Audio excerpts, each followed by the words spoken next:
Hindi pa naman nagbibigay sila ng talagang puhunan na puhunan. May sa akin.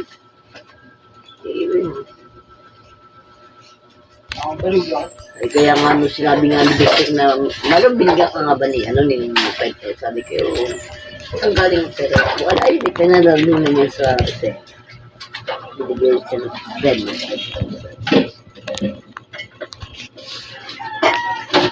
Ganda nga ang ko, pero hindi ko katakalain naman. Pero wala pa silang binibigay na panguna na kundi yung 2,000 na. 2,000 lang ang napapunta dyan Pero, ibig sabihin wala pang pumapasok na pera na naipon O bakit?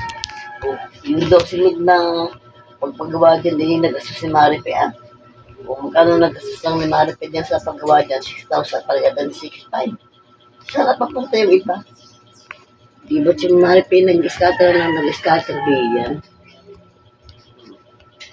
Tsaka hindi pinaalam ni Maripe pero may pera at yan mo. Hindi sinasabi sa akin.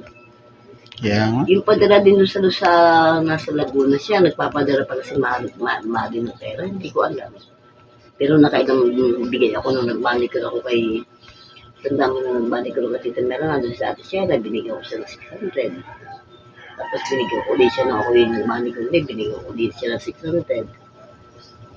Kaya sabi nga natin, dapat sino Bonic, binibigyan ko ng pera, sinasabi ko. Ay, hindi, wala akong alam. Ay, mali yun, dapat alamin mo. Pero sabi ni Maripin yun kanya.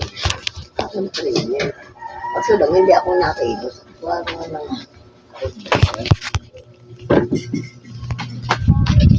Kung alam mo yung pera naman kaya kinakain naman natin na samahan niya na hindi ka rin naman kumakain. Kumakain ka din naman. Saka lang kakain ka naman.